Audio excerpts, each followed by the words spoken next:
모더나가 6세 미만 어린이를 위한 자사의 백신이 효과적이라는 연구 결과를 발표하고 FDA의 백신 사용 승인을 요청할 것이라고 밝혔습니다. 오는 6월 4일 뉴욕 한국학교가 주최하는 제20회 미 동북부 어린이 동요대회가 개최됩니다. 휘발유값이 치솟음에 따라 국민 1인당 매달 $100, 4인 가구당 최대 $400를 올 연말까지 지원하는 에너지 리베이트 법안이 추진되고 있습니다. 뉴욕주 각급 법원에 재직하는 직원 150여 명이 코로나19 백신 접종을 거부, 2주 내에 해고될 것으로 보입니다. 뉴욕시 백신 접종, 부스터 접종. 우리는 함께 우리 자신, 우리 가족과 친구들, 그리고 뉴욕 시민들을 코비드-19으로부터 보호할 수 있습니다. 백신과 부스터 접종이 도시 온 곳 접종소로 어느 때보다 쉬워졌습니다. 백신을 접종받고 부스터로 최신 상태를 유지하십시오. nyc.gov/covid 백신을 방문하거나 877-829-4692번으로 전화하여 접종소를 찾으십시오. 시청자 여러분 안녕하십니까? 3월 23일 수요일 TKC 뉴스데스크 첫 소식입니다. 모더나가 6세 미만 어린이를 위한 자사의 백신이 효과적이라는 연구 결과를 발표하고 FDA의 백신 사용 승인을 요청할 것이라고 밝혔습니다. 23일 모더나는 6세 미만 어린이를 위한 코로나19 백신 중간 결과를 발표했습니다. 연구 결과 6개월에서 5세 사이의 어린이를 위한 25마이크로그램의 자사 백신이 18세에서 25세 사이의 성인의 2번 백신 접종 용량인 100마이크로그램과 유사한 면역 반응을 나타냈다고 밝혔습니다.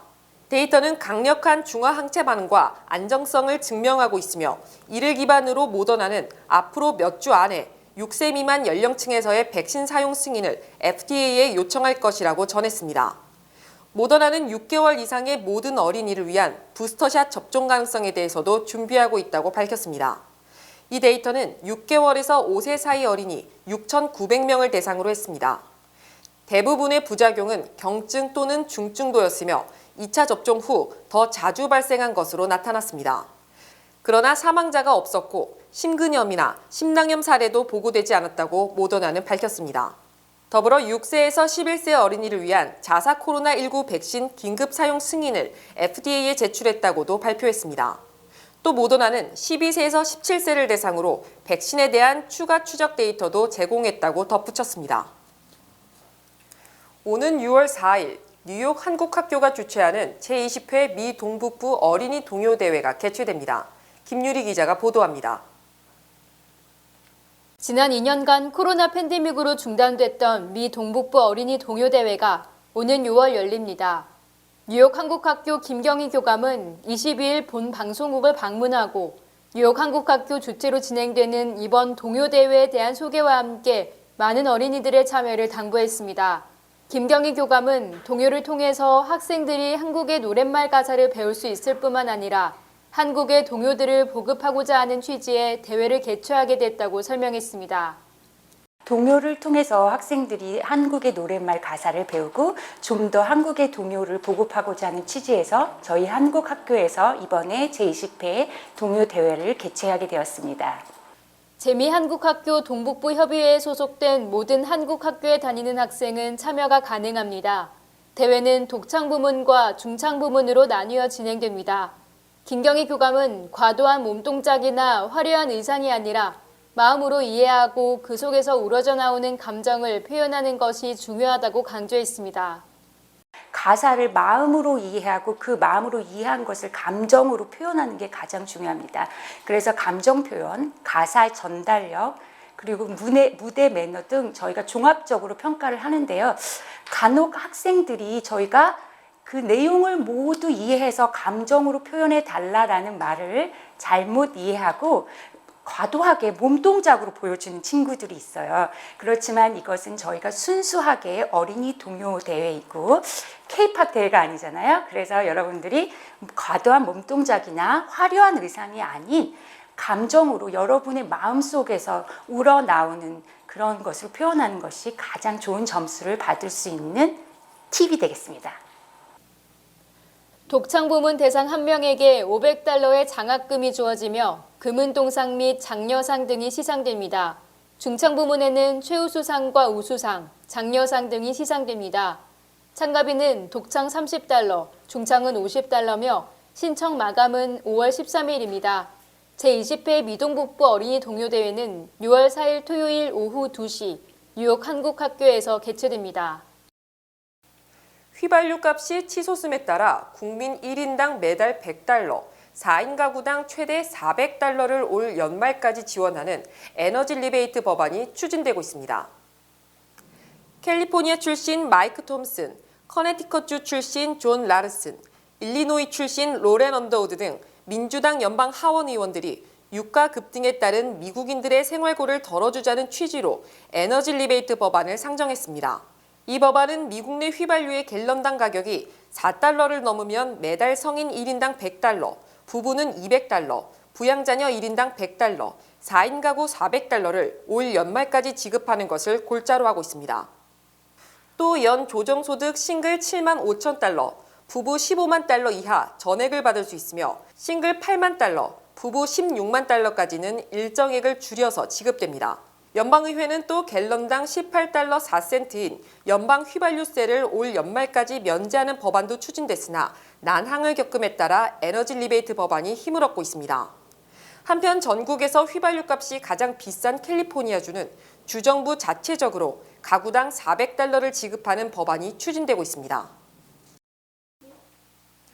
뉴욕주 각급 법원에 재직하는 직원 150여 명이 코로나19 백신 접종을 거부, 2주 내에 해고될 것으로 보입니다. 뉴욕주 법원 행정처는 현재 직원 156명이 코로나19 백신을 접종하지 않았으며 다음 달 4일까지 최소 한 차례 이상 접종을 하지 않으면 해고될 것이라는 해고 예고 서한을 보낸 것으로 드러났습니다. 이들 백신 미접종자 중에는 판사 4명이 포함돼 있으며 전체 미접종자의 절반 이상이 뉴욕 시내 5개 지방법원 근무자로 확인됐습니다. 특히 이들 판사는 재택근무 명령이 내려졌으며 대면 심리, 인정신문 등을 진행하는 것이 모두 금지됐고 다른 직원들도 법원 출입이 모두 금지됐습니다. 뉴욕주 법원 행정처는 지난해 9월 백신 접종 의무화 명령을 내렸으며 직원들에게 이미 충분한 시간을 줬기 때문에 미접종자는 해고가 불가피하다는 입장입니다. 연방하원의 주 4일 근무를 입법화하는 법안이 약 8개월 전에 발의됐는데 최근 들어 많은 관심을 얻고 있는 것으로 나타났습니다. 32아워 워크위크 액트로 명명된 주 4일 근무 법안은 마크 타카노 캘리포니아 41지구 연방 하원 의원이 발의한 것입니다. 지난해 7월 이 법안을 발의한 이후 동료 연방 하원들 100여 명이 지지하고 있어 주 4일 근무가 코로나19 팬데믹 이후 시대에 새로운 대세가 될 가능성이 높다는 분석이 나옵니다. 마크 타카노 하원 의원은 대단한 격변의 시기라면서 경제에서도 재택근무가 늘어나고 일하는 시간을 줄이는 등의 변화가 급격하게 진행되고 있다고 지적했습니다. 사람들이 돈을 버는 것만큼이나 인생의 여유를 찾고 있는데 그런 차원에서 주 4일 근무제 필요성이 점점 더 높아지고 있다는 것입니다. 32아워 워크위크 액트는 직접적으로 주 4일 근무제를 강요하기보다 간접적으로 사실상 주 4일 근무제를 하도록 유도하고 있습니다. 즉 법안 명칭 그대로 일주일에 일하는 기본 시간이 32시간이라는 것을 분명하게 못 박는다는 것이 취지인데 일주일에 32시간을 넘기게 되면 시간 외 수당을 지급하도록 한 것입니다. 공화당 측에서는 반대하는 분위기가 강한 것이 변수지만 연방 하원에서 민주당 주도로 주 4일 근무제 법안이 통과될 수 있다면 연방 상원에 상당한 압박이 될 것으로 보여 앞으로 상황 전개에 관심이 모아집니다. 코로나19 이후 알코올 관련 사망자 및 약물 관련 사망자가 급증한 것으로 조사됐습니다. 국립보건원사나 알코올남용중독연구소는 지난 2020년 발급된 사망진단서를 분석한 결과 술과 관련돼 사망한 경우가 9만 9,017건으로 집계됐다고 밝혔습니다. 이는 코로나19 발병 이전인 2019년 7만 8,927건보다 25%가량 급증한 것입니다. 특히 1999년부터 2019년까지 최근 20년간 음주 사망자 평균 증가율 3.6%보다 6배 이상 폭발적으로 늘어났습니다. 또 2020년 주류 판매량도 2.9% 늘었으며 이는 1968년 이후 52년 만에 최대 증가폭을 기록한 것입니다. 술과 관련된 사망자는 성별이나 인종에 관계없이 증가했으며 연령별로는 25세에서 44세 성인 중 술로 인한 사망자가 40% 이상 늘었습니다. 또 2020년 5월부터 2021년 4월까지 1년간 약물 남용으로 사망한 미국인이 10만 명으로 전년 같은 기간보다 30% 증가했습니다. 이처럼 알코올 및 약물로 숨진 사람이 급증한 것은 코로나19에 따른 자가격리 등 스트레스 때문으로 풀이됩니다. 뉴욕시 시형 아파트 약 2,500채가 비어있는 것으로 조사돼 이를 홈리스에게 배정하자는 주장이 제기됐습니다. 뉴욕포스트는 지난 21일 뉴욕시 시형 아파트 중 최소 2,500채가 비어있다고 단독 보도했습니다. 이를 접한 뉴욕시 의원들이 빈 아파트를 신속하게 홈리스들에게 배정하라고 요구했습니다. 특히 이 같은 시형 아파트 수는 거리나 지하철 등에서 기거하는 홈리스 2,463명을 모두 수용하고도 남을 정도여서 시급한 조치가 요구됩니다. 케이스 파워스 뉴욕시 의회 머조리티 리더는 행정상 갖가지 장애로 인해 주거와 홈리스 정책이 실패를 거듭하고 있다. 혼란에 빠졌다. 최대한 신속하게 빈 아파트를 효율적으로 활용해야 한다고 강조했습니다. 저스틴 브레넌 뉴욕시 의원도 우리는 행정착오를 더 이상 반복해서는 안 되며 잘못된 정책은 과감하게 예산을 삭감해야 한다. 쉘터의 정신 이상 치료 서비스도 제공해야 한다고 주장했습니다. 바이든 대통령이 우크라이나 피난민들이 신속하게 미국에 정착할 수 있도록 최대한 도울 것이라고 밝혔습니다. 바이든 대통령은 어젯밤 아직 최악의 상황이 오지 않았다며 러시아가 미국에 대해 사이버 공격을 감행할 것으로 보인다고 주장하고 러시아 피난민의 신속한 미국 정착을 지원할 것이라고 발표했습니다. 빠르면 이번 주 내에 구체적인 지원 정책을 발표할 것으로 알려진 가운데 우크라이나의 시민운동가, 언론인, 성평등 활동가 등 러시아의 침공으로 가장 취약한 것으로 간주되는 계층이 대상이 될 것으로 보입니다. 한시적으로 실시되는 이 정책은 미국에 거주 중인 우크라이나인들과 우크라이나 내 친척들의 상봉을 적극적으로 지원하며 이들을 인권 침해 피해자로 분류, 합법 비자를 발급해 줄 것으로 전망됩니다. 바이든 행정부의 이 정책은 아프가니스탄 등 전쟁 지역 피난민을 대상으로 한 정책과 유사한 것으로 합법 비자를 발급하되 영주권을 보장해 주지는 않을 것으로 예상됩니다. 미국 증시에서 첨단 IT 기업 중심의 팡이 지고 연료와 자원 등을 중심으로 한 새로운 팡이 뜨고 있다고 월스트리트 저널이 보도했습니다.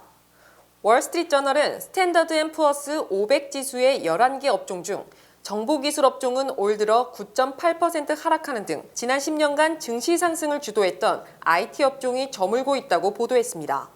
특히 페이스북, 아마존, 넷플릭스, 구글 등의 머리글자를 따서 팡으로 불리던 주식이 투자자들의 외면을 받는 대신 원료 자원이 주목받고 있다고 전했습니다. 새로 주목받는 팡은 연료, 농업, 천연자원, 금의 머리글자를 따서 새로운 팡으로 불리고 있으며 러시아의 우크라이나 침공 등으로 원유와 천연자원, 곡물 등과 안전자산인 금의 가치가 치솟고 있습니다. 특히 스탠더드 앤 푸어스 500 지수의 11개 업종 중 2개 업종만 상승했으며 에너지 업종은 올 들어서만 이미 37%나 상승, 1% 오른 금융업종을 제치고 독보적인 성장세를 보이고 있습니다. 또 이 지수에 포함된 500개 기업 중 수익률 상위 25개 기업에 에너지 업종이 무려 17개나 포함되어 있습니다. 미국 등 주요국의 통화긴축 정책으로 올해 세계 채권 시장의 손실이 2008년 글로벌 금융위기 때보다 크다고 블룸버그 통신이 보도했습니다. 블룸버그 통신은 주요국의 국채 및 회사채 수익률을 보여주는 블룸버그 글로벌 종합지수가 지난해 1월 고점 대비 11% 하락했다고 밝혔습니다. 이는 1990년 이후 고점 대비 최대 하락폭이며 2008년 글로벌 금융위기 당시 하락률 10.8%를 넘어선 것입니다. 또 지수 기준 채권 시가총액은 2조 6천억 달러가 감소, 2008년 감소액 2조 달러보다 더 손실이 컸습니다. 이처럼 주요국 채권 시장이 손실을 본 것은 소비자 물가 등 인플레이션이 40년 만에 최고 수준으로 치솟으면서 금리 인상으로 채권 금리도 상승한 데 따른 것입니다. 또 기업들의 불황이 예상됨에 따라 회사채 역시 인기를 잃어가고 있습니다. 우크라이나는 항복하라는 러시아의 최후 통첩에도 결사항전을 벌이고 있는데요. 벨라루스가 러시아를 돕기 위해 참전할 가능성도 제기되고 있습니다. SBS 정반석 기자입니다. 개전 초기부터 러시아군의 무차별 공습이 계속된 우크라이나 남부 항구 도시 마리우폴. 대규모 폭격이 이어지면서 최소 2,500명의 시민이 숨졌고 기관시설 대부분이 파괴됐습니다. 시민들은 물과 식량, 전기도 없이 3주째 고립 상태입니다. 젤렌스키 대통령은 러시아의 무차별 공습으로 마리우폴은 아무것도 남지 않은 폐허로 변했다고 밝혔습니다. Маріуполь, яке окупанти просто знищують, руйнують у попіл, але яке переживе їх усіх. 러시아군은 남부의 또 다른 항구 도시 오데사에 대한 공습을 시작했고 이미 점령한 헤르손에서는 시위대를 해산시키기 위해 섬광 수류탄을 발포했습니다. 반격에 나선 우크라이나군이 수도 키이우 교회의 요충지 마카리우를 탈환하면서 치열한 교전이 이어지고 있습니다. 이런 가운데 조 바이든 미국 대통령은 푸틴이 궁지에 몰렸다면서 러시아군이 생화학 무기를 사용할 가능성을 경고하고 나섰습니다. 벨라루스가 러시아를 돕기 위해 곧 참전할 수 있다는 가능성까지 제기되면서 전쟁이 더 확대될 수 있다는 우려가 나옵니다. 유엔은 러시아 침공 이후 공식 확인된 민간인 사망자만 어린이 78명을 포함해 최소 953명, 우크라이나를 탈출한 난민 수는 360만 명에 육박한다고 밝혔습니다. SBS 정반석입니다. TKC 뉴스는 잠시 후 2부에서 계속됩니다.